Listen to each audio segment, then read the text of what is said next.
एक छोटे से गांव में एक लड़का रहता था जिसका नाम था राहुल। राहुल बहुत ही शर्मीला था। वो लोगों से बात करने में हिचकिचाता था। गांव के बच्चे उसका मजाक उड़ाते थे। राहुल बहुत दुखी रहता था। एक दिन राहुल ने अपने दादाजी से पूछा, दादाजी, मैं इतना शर्मीला क्यों हूँ? मैं लोगों से कैसे बात करूँ?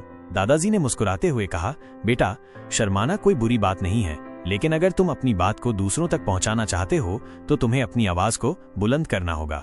दादाजी ने राहुल को एक कहानी सुनाई। कहानी थी एक दिए की। दिया अंधेरे में चमकता था, लेकिन जब आसपास बहुत सारे दिए जलने लगे तो वो अपनी चमक खो देता था।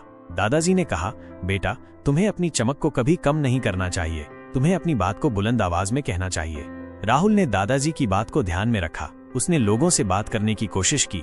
शुरू में उसे बहुत मुश्किल हुई, लेकिन धीरे धीरे उसने हिम्मत जुटाई और लोगों से बात करने लगा। एक दिन गांव में एक सांस्कृतिक कार्यक्रम हो रहा था।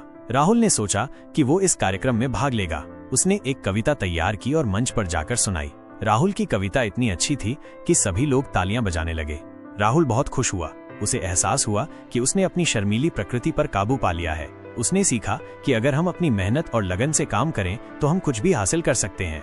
ये कहानी हमें सिखाती है कि हमें अपनी कमजोरियों पर काबू पाना चाहिए और अपनी ताकतों को पहचानना चाहिए। हमें अपनी आवाज को बुलंद करना चाहिए और अपने विचारों को दूसरों के सामने रखना चाहिए। हमें कभी भी हार नहीं माननी चाहिए और हमेशा आगे बढ़ते रहना चाहिए।